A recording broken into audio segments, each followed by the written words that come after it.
Sports Network broadcast. You can find us on Roku TV, Amazon Fire Stick TV, Facebook, and YouTube. Get all your sports news here first. The daily podcasts are Ken and Ken in the Morning, Lions Talk with Smoking Jeremy B, Wrestling Roundup, The Big Football Show, and more, Shield TV, Lions Villain Report, and Red Zone Rant. The afternoon podcasts are Valhalla, Grosef Sports, WCFL Dolphins Talk, The Cheap Seats, The Bodkin Show, Spirit of Detroit Podcast, and Maniacs. The nightly podcasts are Hallis Hall Report, Frozen Tundra Network, Skull Gang 365, The Huddle Sports Network Open Mic, First and 10 with Foz, Main Event Football Show, Prime Sports World, The Man Cave, Prim and Proper Sports. Spitballing Podcast, Lions Fan Cave Chat, Puckett, 313 Den Podcast, The Guys Huddle, Shots from the Sideline, Let's Talk Sports, The Michigan Truth Sports Podcast, Off the Rails, NFC Northeast, Power Hours, and Detroit Lions News. Make sure you follow, like, share, subscribe, and comment. Hope you like all the shows. Here locally in the community, make sure y'all go check out New Cat Body by Jeremy Jones.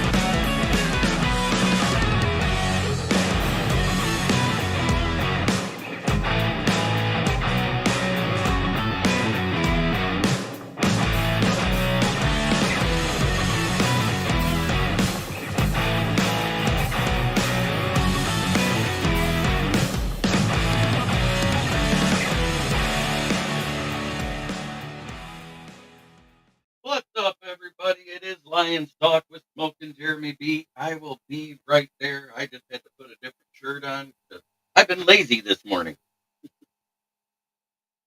And I know Orlando Escobrano gets way too excited over man boobs. What's up, people? Oh. Yeah, let's make it 10-1. I don't see how Indy can beat us right now. Their defense is better than the Jags, I'll give them that, but their offense has been awful. That's the first time they put up 20 points in forever, and that was versus a bad Jets team that's given up because they don't have their head coach. So this team has no give up, no fight, no anything. Before we get into the top 5 PFF on offense and defense, I want to get into something that happened on Fox Sports yesterday. The clown known as Nick Wright still thinks the Chicago Bears are a better team than the Detroit Lions this season. He said the words. He said that Jared Goff is a civilian at quarterback. You can't throw 5 interceptions in a game and expect to go to a Super Bowl. And this is the most clownish take that I've ever heard. Joe Flacco's done it. Peyton Manning's done it. Tom Brady did 4. Hello, Yoli Cruz.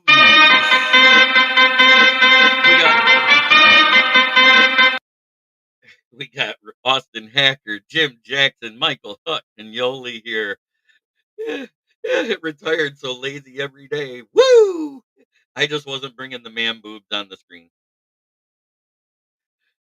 I wanted to address this because I've been sent messages all damn day by all sorts of people about it when I actually watched it last night live when he said it. And I literally rolled off of the couch laughing so hard at how high this guy sounded. I think the only reason why he's in national media is he has a journalism degree.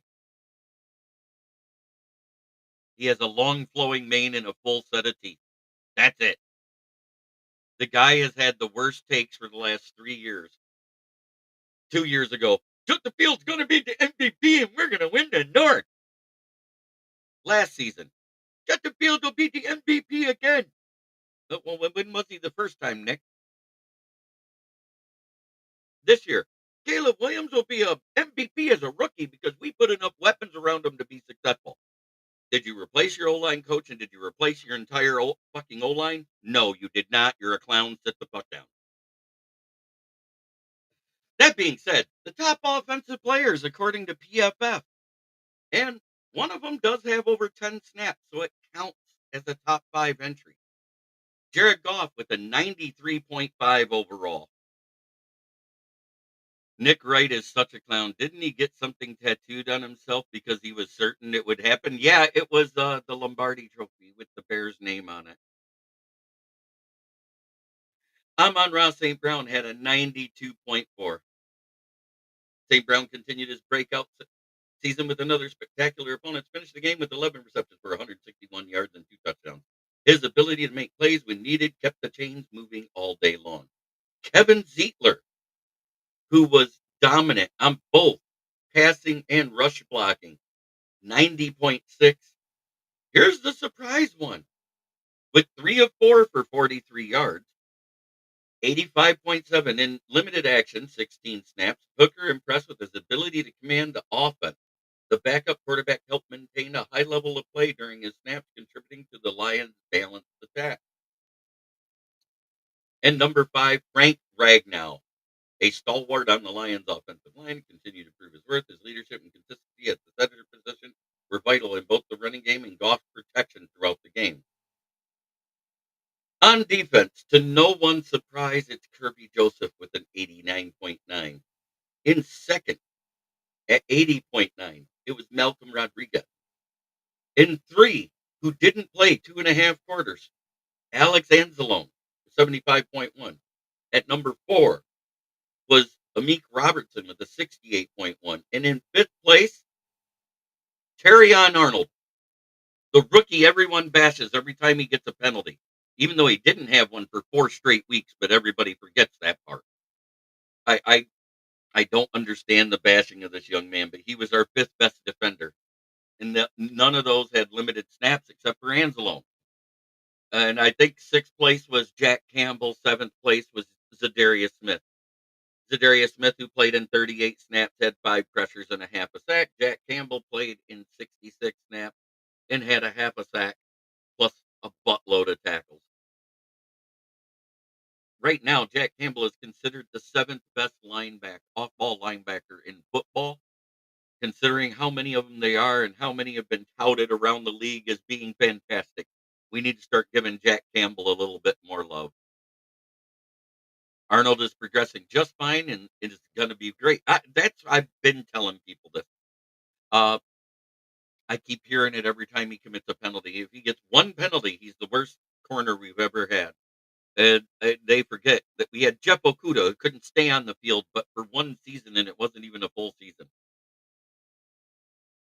I get angry when people go stupid over stupid things.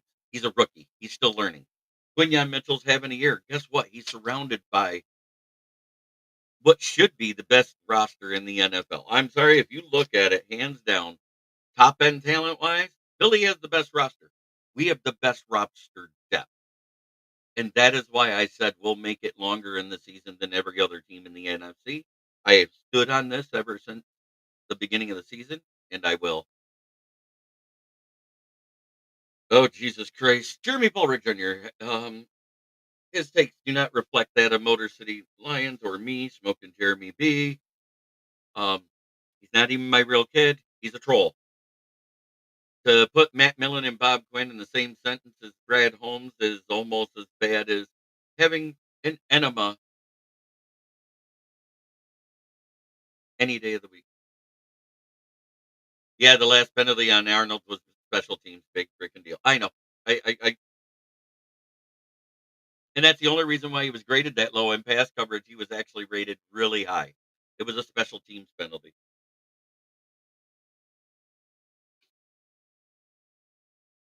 So, what do you guys think about that? Our top 5. Let's see. Oh, look at that. Nobody wants to do the bottom five. Nobody wants to do the Oh, there we go. Yahoo Sports got it for me. Because I like to see the bottom ones too. And see if I agree.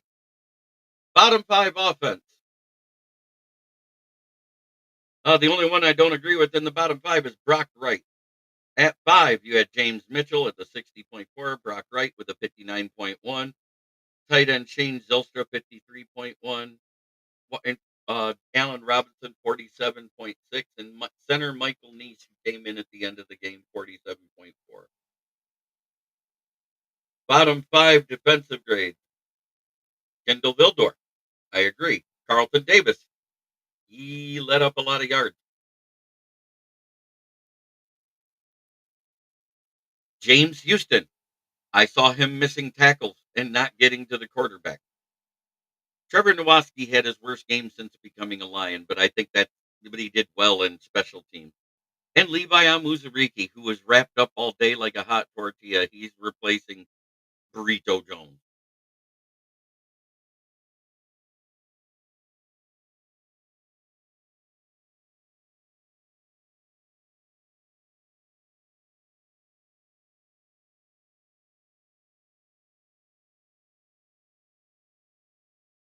Big Jason changes here. Adam Schefter just posted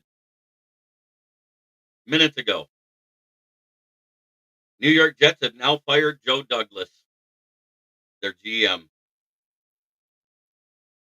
It's a complete reboot for the Jets next season. Hello, Will Vogel. Thank you, Mike Clammert, for chiming in today. Moonscar, it is good to see you, sir. It is so great.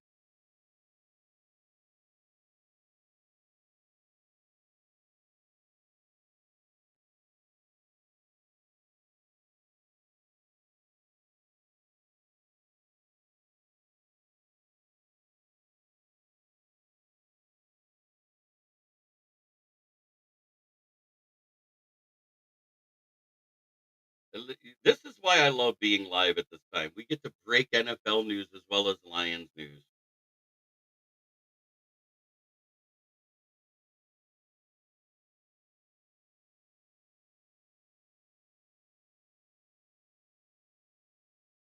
I'm pretty sure that means Rodgers is out of New York, or he should be. 100% he should be.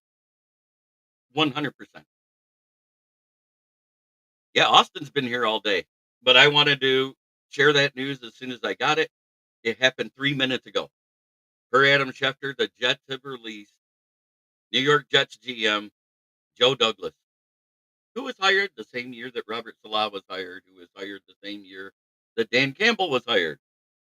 Congratulations, gents, on being a dumpster fire again.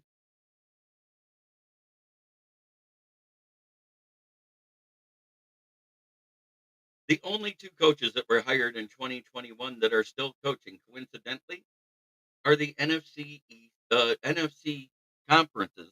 Number one and two teams. It's Detroit with Dan Campbell, and number two, Philly with Nick Sirianni. And Eagles fans are coming hard against Sirianni. I need to grab my drink. I'll be right back because I'm getting throat, dry throat right now, and I don't want to cough. But wow, the dumpster fire that is the Jets continues.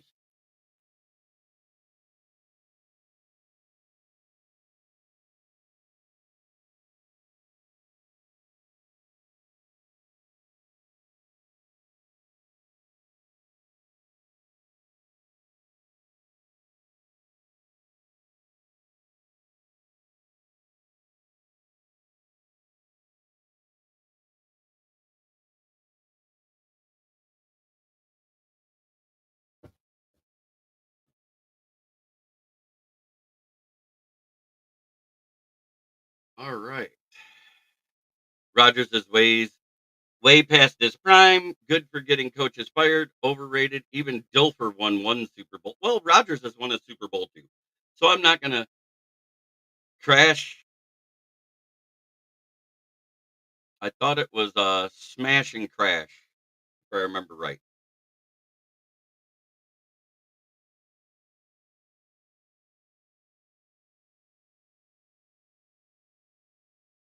Yeah, it was Smash and Crash, I believe.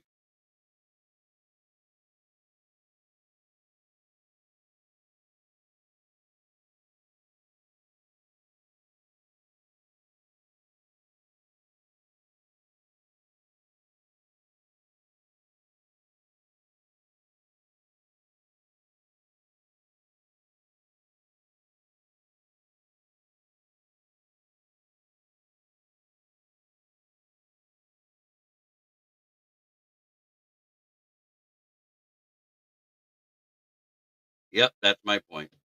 Yep. Adams went from one dumpster fire to another. I know he's regretting life decisions at this point.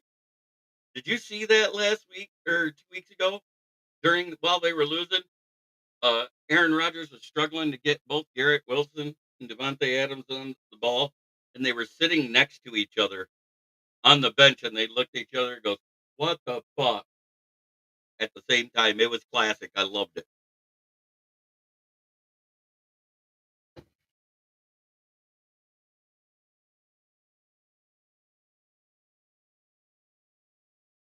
So those are the PFF grades. We have not yet heard from. I gotta do that totals right now because last night Houston whooped the fuck out of the Dallas Cowboys, as I predict. I just was, I was just gonna do it. Good lord, I gotta look at the post. Give me a second. I was gonna talk about it tonight before the game, before the show. And Austin goes, I saw that and it was hilarious because it is hilarious. I just can't believe that that happened. So let's see.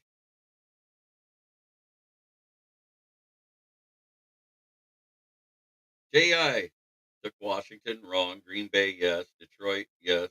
Tennessee, nope. Miami, yes. Rams, yes. Cleveland, nope. In Baltimore.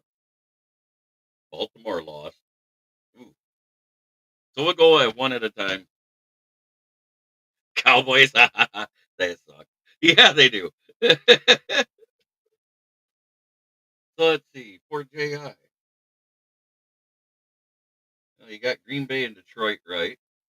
You got Miami right and the Rams right. Didn't get Cleveland. Didn't get Baltimore. You got Indy right. You got Denver right. San Fran, Buffalo, Chargers, and Houston. And the total points was what, 27-10? So that's 37 points. He had 44. So he actually got that many right. Matt Henry chose Philly, Green Bay, Detroit, Minnesota, Miami, Rams, Saints. He got the Ravens wrong. He got the Jets wrong. He got Denver wrong. He got 49ers, Buffalo, and Houston. So he got 10 right with 45. J.I. gets the plus right now because he's closer. King S.J. Philly, Green Bay, Detroit, Indy, Pittsburgh, Minnesota, New Orleans, San Francisco, Buffalo, L.A. Chargers. He must have missed some games.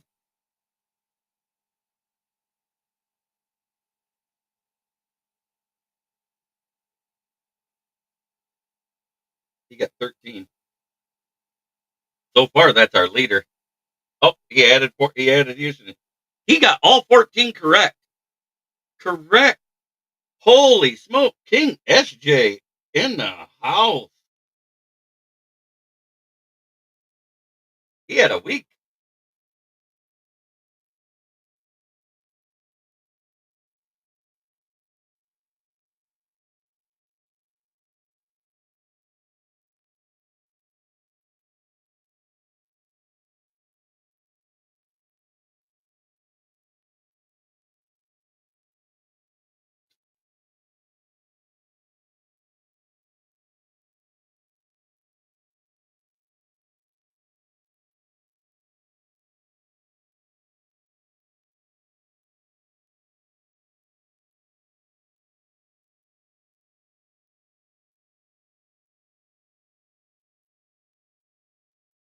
Congratulations, King SJ, if you're still in here.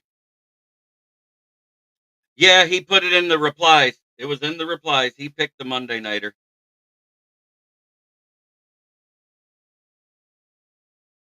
I had to look.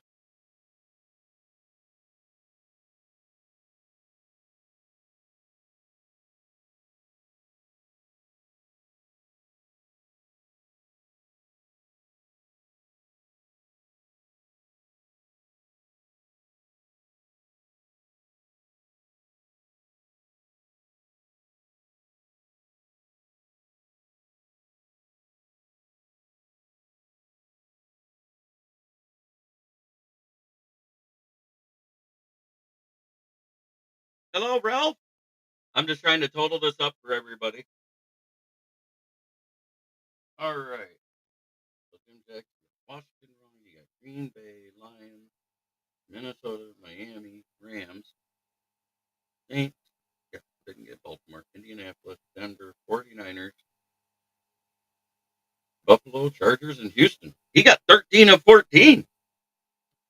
Loving that shirt. Thank you. I love this shirt too. The Motor City football thing, it's what I've been trying on. Good job, Jim. Propelling himself towards the top.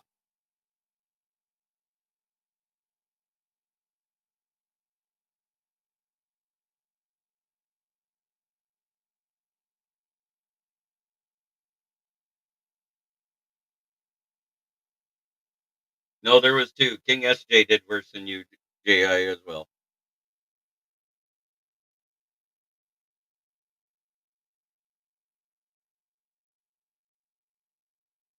Will Vogel's still keeping in there. He's consistent.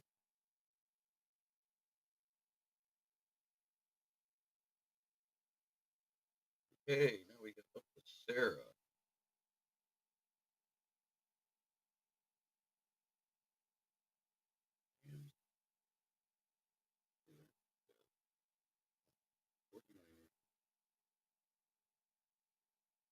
Ooh, we got a clear leader right now. That's Sarah, the Vikings fan. She is on it. I mean, you're still staying up there, but right now the leader in the house is Sarah with a total of 23. Second place is King SJ at 20. Jim Jackson in third at 19. Will Vogel at 18. And JI at 16 right now. Washington, Rams, Colts, Vikings, Tech, Rockets, 49ers, Bills, Chargers, Houston. And ooh, we got the plus guy right here on the points. That was Dwayne Keene. He damn near guessed the total perfect. So he got 11. He's at 19 as well.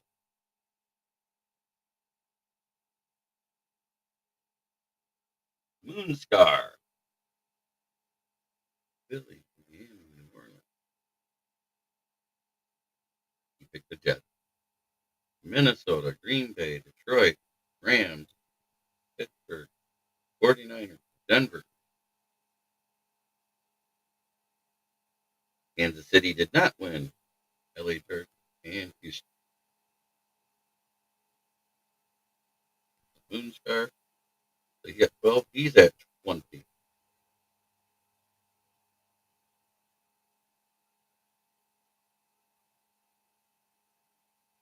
Michael. Philly, Green Bay, Detroit, Minnesota, Miami. He picked New England. That did not happen. New Orleans. New Orleans, Baltimore.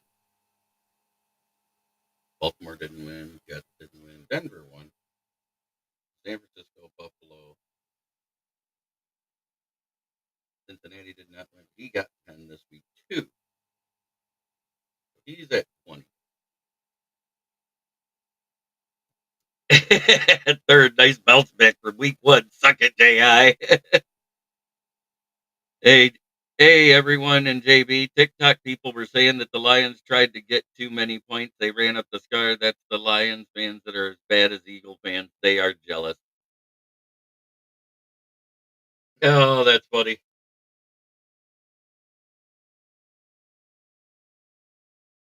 Now, let's see. Now I got to get to the guy who didn't have a pick in last week. I skipped over it for a minute just to go there.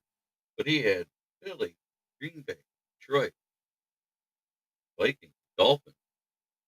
Got one wrong with Cleveland. Got one wrong with Baltimore. He picked Indy, Broncos, San Francisco, Buffalo, Chargers, and Houston. He got 11 right for his first week. That's not awful.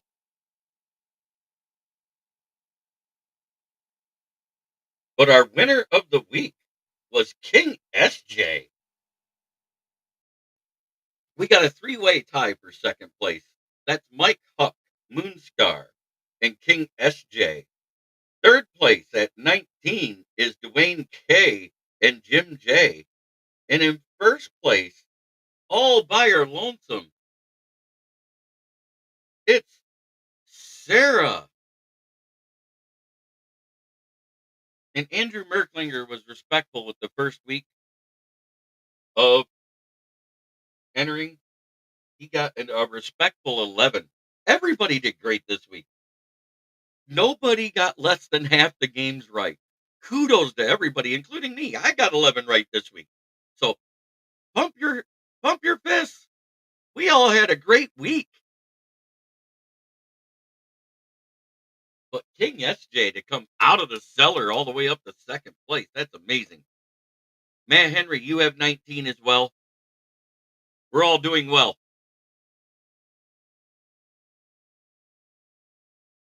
I mean, when the lowest guy in Pick'ems has 9 wins, that's a great week. We have we have such smart fans here. I don't give a crap what anybody says.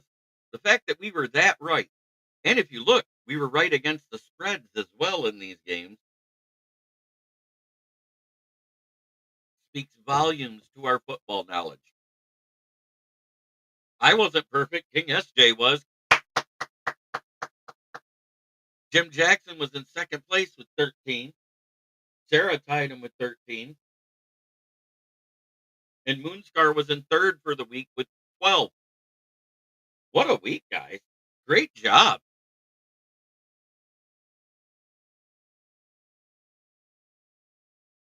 I'm proud of all of you. I mean, the fact that the lowest guy had 9 wins out of 14 games, that's a pretty great thing. I got to post this week's image up there this week. I'll be doing that shortly. What a great group of fans, though. I am so proud of you guys.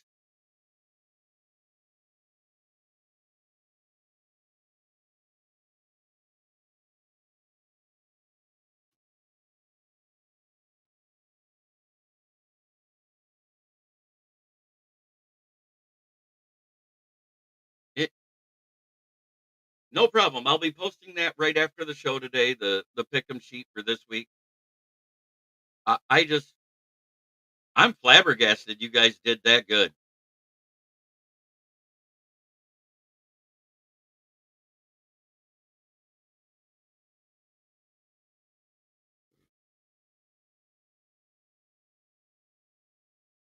I was mad at myself for getting a few wrong. I'm not gonna lie. I try to be good.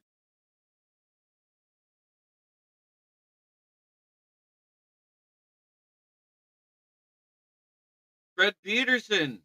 It's my run to the bank day on lunch. Yes, good, good. Glad you're here. Top five and bottom five. We already went over that according to PFF, and nothing changed.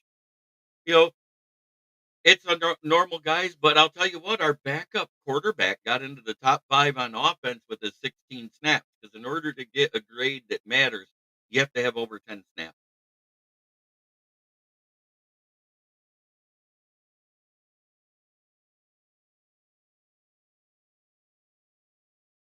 But congratulations to each and every one of you that got in here. I had the leaderboard set.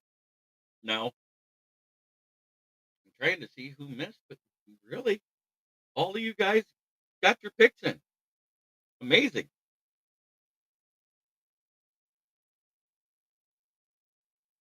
I think he's a solid pickup. I think he fits the scheme, but he was signed to the practice squad instead of the active roster for a reason.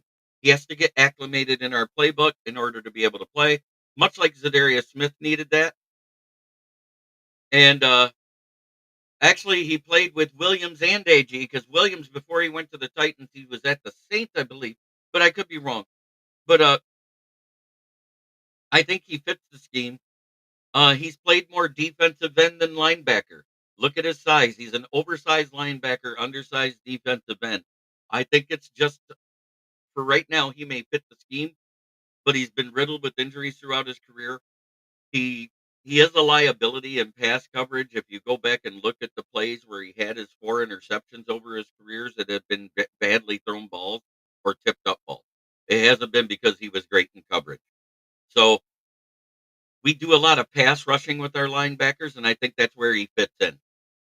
But he will be in the rotation along with Nowoski, along with Ben Neiman, because right now Jack Campbell and Malcolm Rodriguez earned the starting spot.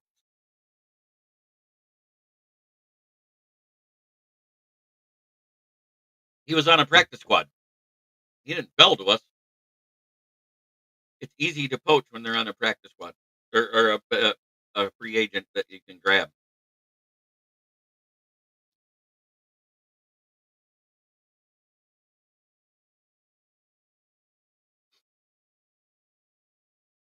He could be back anytime from Thanksgiving to Christmas.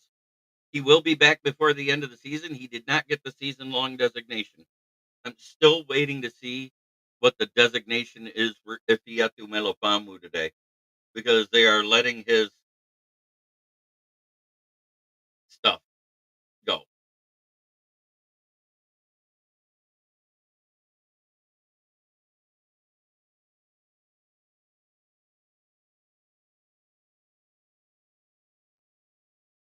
So as soon as I get that, I will post it.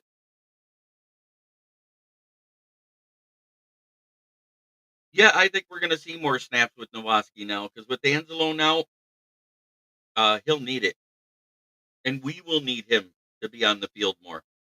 He was mostly a special teams player prior to the Hutchinson injury. He had 3 impactful plays in 3 straight games.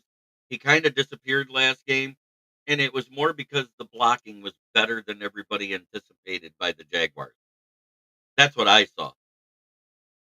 And if this is any indication on how I feel about James Houston, he needs to sit and shitterate every week because he was wrapped up like Burrito Jones, much like well, Levi on Wuzariki was. They were 2 of our lowest rated defenders.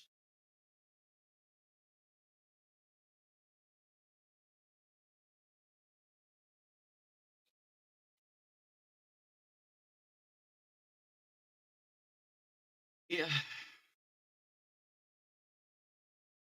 didn't that happen versus the Cardinals? And wasn't it a hit by Kyler Murray on his knee that did it after the hit that took out Marcus Davenport by Paris Johnson Jr., where he pulled his arm back, twisted it, and karate chopped his UCL?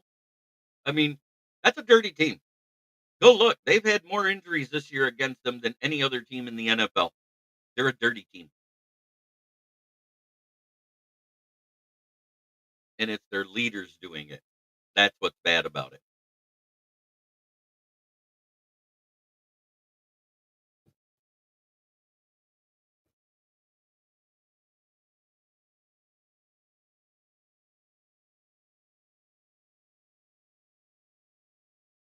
So when we win this Sunday, we sweep the AFC South.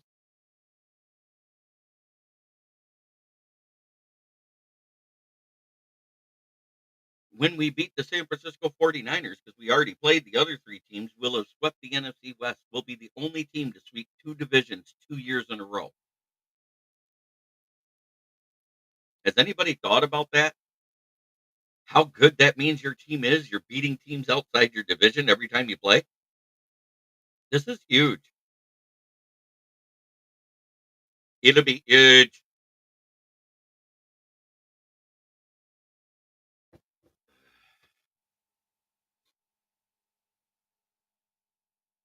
Well, there's still a chance we will have Anzalone for the playoffs. There's a slim chance we get Hutch back. I mean, I know he's ahead of schedule, but I don't count on it with a broken bone. Um, Anzalone's break was different with it being the forearm, with it being a leg and it supports your weight and you got to push off and be able to move and everything else. I don't know. I want him to be healthy for the playoffs. God knows I do. I want nothing but that man to be of perfect health when he comes back to play on this team. That being said,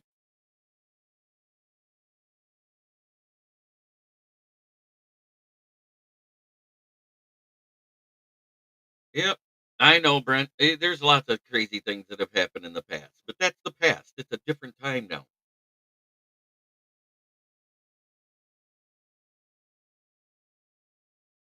Amen, brother.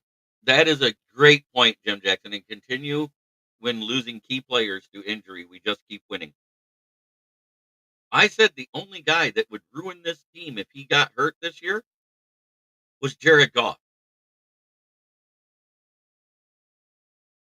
Yes, he has bad games every now and then. Every quarterback does. Holy shit, get over it. But because of his grasp with the offense, the way it's tailored around him, Goff is more important to this team than anybody realizes.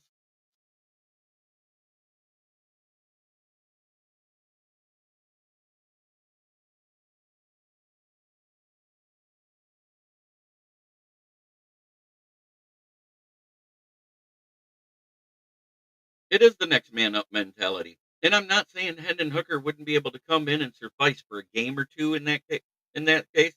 I'm saying if we lost Goff, knock on wood, in a season-ending injury, because then you got to revamp your entire offense to fit Hendon Hooker's skill set. Does that make sense how I'm wording it? That that 11 man probably wouldn't change at all, but you'd probably see more shotgun RPOs and 12 man sets for the RPOs if Hendon Hooker had to become the quarterback.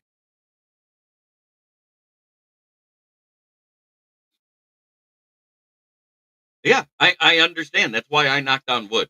Don't get me wrong. I know for a fact we would be screwed. But it might not be as bad as everybody thinks when you're already at 9-1 on the season.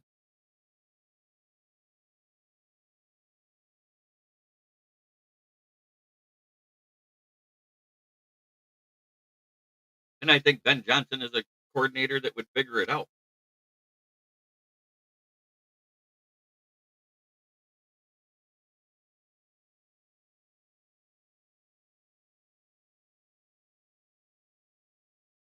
Oh, right now, as far as MVP, I got it as Josh Allen, Jared Goff, and then everybody else is behind him. Pat Mahomes cost his team a game yes on Sunday. That defense played good enough to win. Pat Mahomes threw 2 picks to the other team, one for a pick six. Cooper Rush being yes, everybody knock on wood, because I think Jared Goff going down is the only thing. I think they should start letting Vaki run behind the starters. Did you guys see him against our backup? Running behind our backup. We had Michael Neese at center. Coyote Awasika was in the game. He ran good to the left behind those guys. That was crazy. Michael Neese, a guard who isn't a backup center, which is why he played poorly, by the way. This is the first team that I've seen where next man up actually is working and doesn't mean our season is done. Kudos to Brad and MCDC. 100% Brent DeWitt.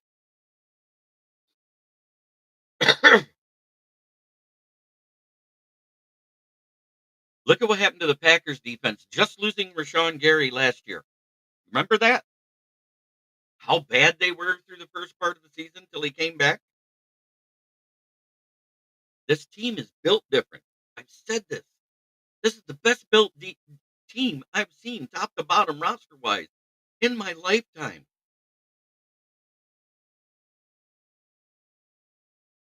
Yeah, we would become a run, pretty much almost a run only team, except for a couple play action passes. I haven't really seen Hendon Hooker do much play action, but the couple he did this preseason, he was pretty good at it.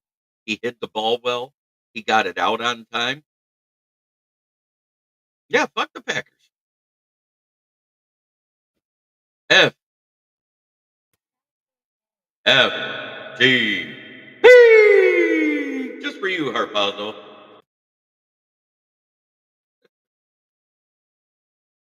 Best and deepest team ever. Our top end talent isn't as good as the 2014 or the 94 or the 91 Detroit Lions, and I'm not saying that. Our top end talent is not that good. But what it is the depth of talent is better. We've never been able to say when Ziggy Ansah went down in 2014, we kind of sucked there for a minute at getting sacks. When DeAndre Levy went out of that lineup for a few games, we weren't covering the same.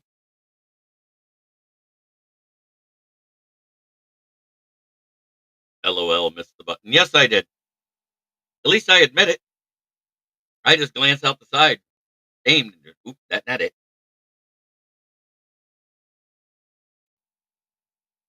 My soundboard acted like the girl on prom night. I think there's three that makes me nervous, and I'm going to tell you why. Green Bay Packers are playing better on defense. I know we're going to be at home. I know we're going to be loud, obnoxious, and make it hard on them, but that's still a rivalry game. The Bills, they're a damn good team. We're going to make it hard on them too. At Chicago, who cares? They all said, let them think about us. We just keep pounding and biting kneecaps on teams. We have grit and won't quit till the clock hits zero. 100%. I think we can handle most of the teams too. I'm just giving you my four hardest games left on the schedule. I don't think Thanksgiving's going to be hard again. It's Green Bay at home here. It's Bills at home. Bears on the road and San Francisco on the road are our four hardest games. If we manage to only lose one of those, and we've taken care of business in the rest of it, let's say we beat Bears both times. Let's say we beat Green Bay again. Even if we have the same record, Minnesota can't take the number one seed away.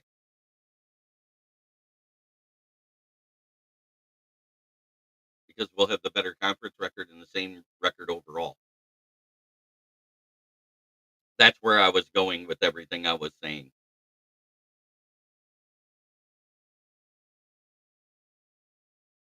16-1, 15-2, 14-3 is not off of our schedule so far this year. And it's amazing to be able to say that.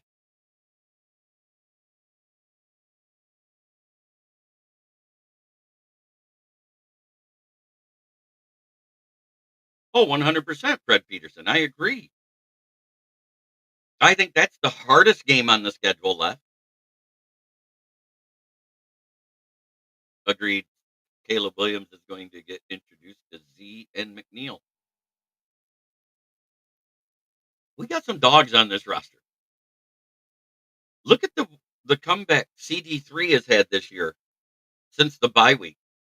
He was cooked in the Dallas game, but everybody else was still cleaning it up at the same time. He got better every week after. He's starting to clean up the fact he's not getting penalized as much. Uh, he was the guy with the most yardage in the league through 5 weeks when we hit our bye week, if you guys remember that.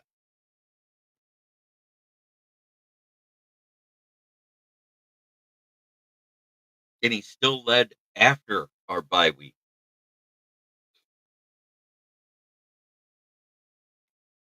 Fred, when I went over the schedule with you guys, I said we're either going to be 6-4 or we're going to be 9-1. There was no in between. But I had the loss being against Seattle, not Tampa Bay.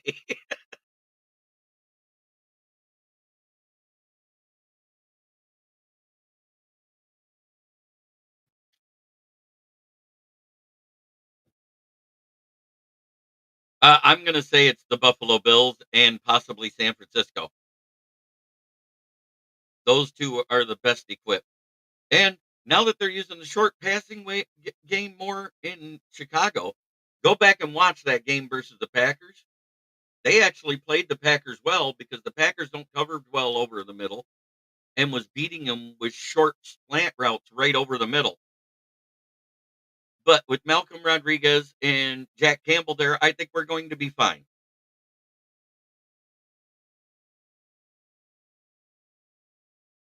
I am still waiting to see.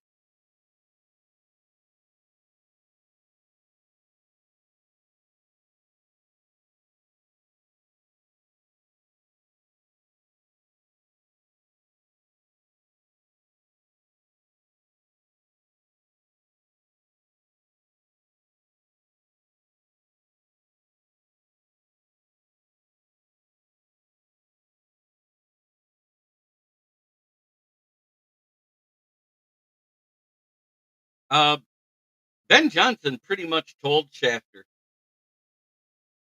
the other day that he really doesn't want to be a head coach. He's happy here. His family's here. It would take a great organization and a great roster to leave. He had an oblique injury that he played through the week before, and while playing this week, he hurt the oblique on the other side. He said he thinks he overcompensated. Um, he may miss 2 to 3 weeks, possibly 4. He may be going on the IR. If he goes on the IR, it's a minimum of 4 weeks before he comes back, which means you wouldn't see him till a week or 2 before our game. Damn shame. Great player. But he's been the better Bosa out of the two Bosas. The other Bosa gets hurt more.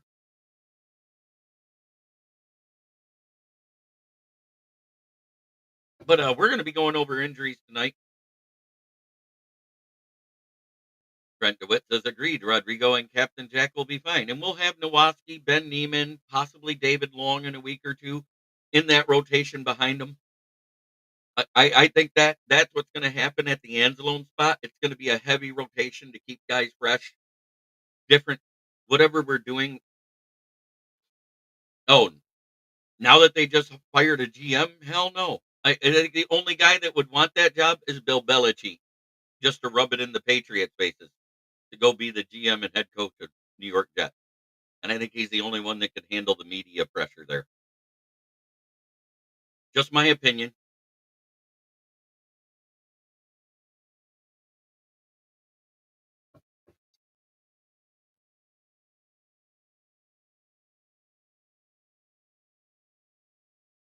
Does anybody disagree with that about handling the New York media pressure?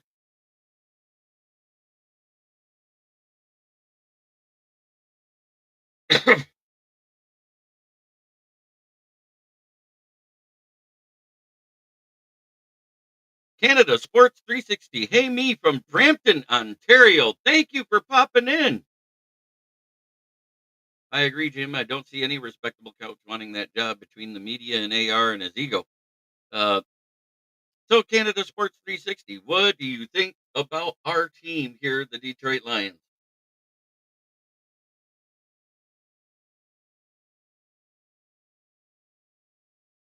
Right. That's what I'm saying. If they hired him to be the GM and coach, just started live streaming local sports matches. Congratulations, sir.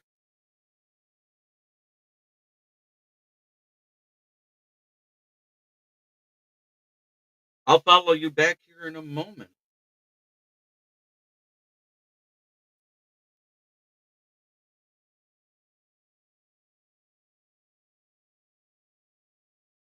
because that's the way we all grow as podcasters. Nobody should be hating one another.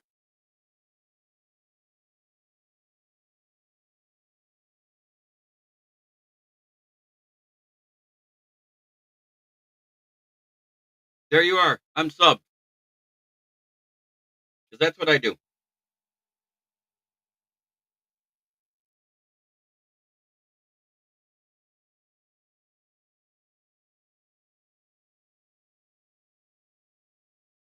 It is about that time for me to do our breakdown of the NFC North, and I'm going to start with the bottom because it's fun.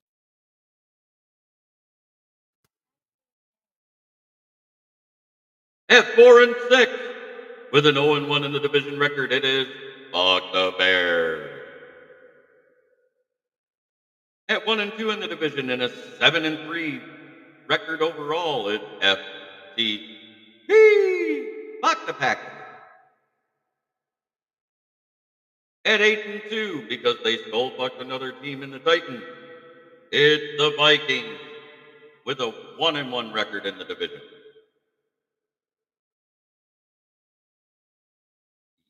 9-1 with a 2-0 record in the division, and still kings of the North. It is the mighty, mighty Lions. Jim Jackson, here we go. Von Doom is finally back to work, so he couldn't be here. The Garden Gnome is placing Pepsi product at your stores in Pennsylvania, northeastern Pennsylvania. What's sad is the newly hired head coaches had to pick which dumpster fire they have the best chance at putting out the fastest. LOL. I think what's crazy, Brent DeWitt, I think the Jets are closer than any of the other dumpster fires that are out there. Because of the talent they have on their roster, they're just poorly coached on both sides of the ball. Don't forget tonight, Kitty Ken will be in attendance.